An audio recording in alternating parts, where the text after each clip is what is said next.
Being a mummy is not easy కదా.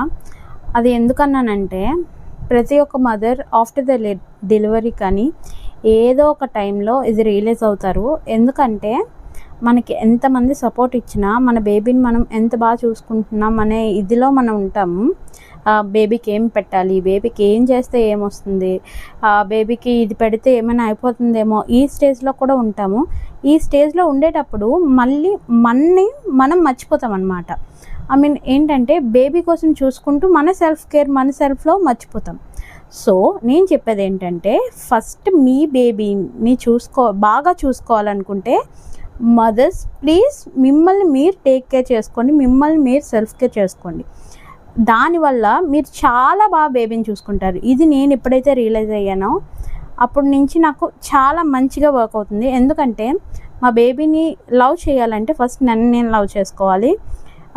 ఎందుకంటే మనం మన సెల్ఫ్ లవ్ లేకపోతే ఆ చిరాకు ఆ కోపం బేబీ మీద చూపెట్టే అవకాశం కూడా ఉంటుంది. ఎందుకంటే నేను ఇంతేనేమో, ఇంకా అవ్వదేమో, ఇలాగే ఉండిపోతానేమో, నా కెరియర్ పోయింది బేబీ వల్ల, ఇలా ఈ స్ట్రెస్ అంతా మనం మైండ్లో పెట్టుకుంటే బేబీ మీద చికాకు పడే ఇది ఉంటుంది. అది బేబీ మీద చాలా ఎఫెక్ట్ పడుతుంది. So mothers take care of yourself first, and then బేబీని కూడా మీరు అంత బాగా చూసుకుంటారు.